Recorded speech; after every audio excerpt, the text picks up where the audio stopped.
नमस्कार. माझ्या यूट्यूब फॅमिलीचं आईचे किचन या चॅनलवर मनापासून स्वागत आहे. आज आपण पनीर, आलू आणि मटार याचे कटलेट बनवणार आहोत. याकरता मी मिक्सरमध्ये तीळ, जिरे, मिरची आणि मटार बारीक करून घेत आहे. आणि पनीरचे तुकडे पण मी आज मटारसोबतच घालत आहे. एकदम फाईन पिसायचं नाही, थोडंसं दरदरं असं हे पिसून घेऊन मी ह्या कढईत ते चांगलं भाजून घेत आहे. वरून हा एक बटाटा उकडलेला किसून घालत आहे. पनीर मी मिक्सरलाच लावून घेतलेलं आहे. आता हे सगळं मिश्रण आपण व्यवस्थित मिक्स करून घ्यायचं आहे. अर्धं मिश्रण मी कढईत भाजून घेतलेलं आहे. आणखीन अर्धं मिश्रण मी असंच कच्चं वापरणार आहे, म्हणजे आपल्याला कटलेट बनवताना जास्त त्रास होणार नाही. आता ह्यात मी चवीपुरतं मीठ घालत आहे आणि हे सगळं मिश्रण मी कढईतलं आणि हे एकजीव करून घेत आहे.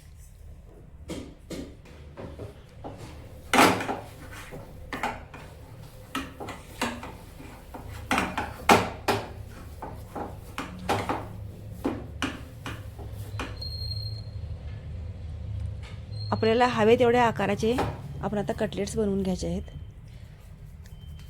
तुम्हाला जेवढं जाड, पातळ, छोटे, मोठे जसे आपल्याला हवे असतील तसे आपण हे गोळे बनवून घ्यायचे आहेत. मी हे शॅलो फ्राय करणार आहे, त्यामुळे मी हे पातळच कटलेट बनवून घेत आहे, कारण आपण तेल कमी वापरणार आहे. अतिशय टेस्टी आणि अतिशय पोटभरीचा असा हा नाश्ता तयार होतो आहे. तुम्ही चटणीसोबत, चहासोबत तुम्ही हे कटलेट खाऊ शकता. हे कटलेट सर्वांनाच फार आवडतात. यात पनीर पण आहे आणि सगळ्या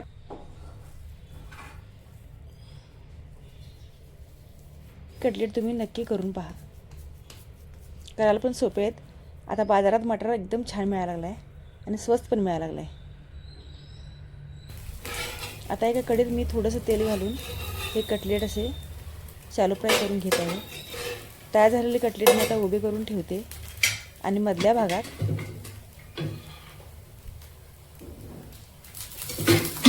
दुसरे कटलेट मी थोडंसं तेलावर परत ते पसरून घेत आहे. थोडं तेल आपण यात यूज करायचं आहे, की जेणेकरून भाजलं तर व्यवस्थित जावं, पण तेल जास्त लागू नये.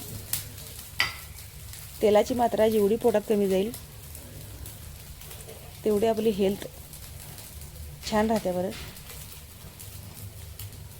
असं एकापाठोपाठ एक मी सगळे कटलेट करून घेत आहे.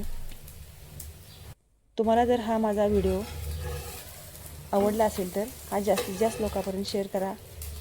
माझ्या चॅनलला सबस्क्राईब करा आणि लाईक करा.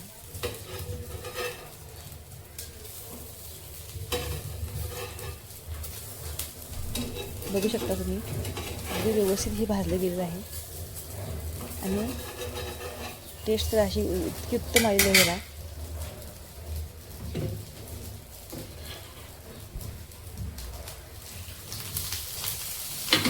मस्त असे कटलेट तयार झाले आहेत आपले.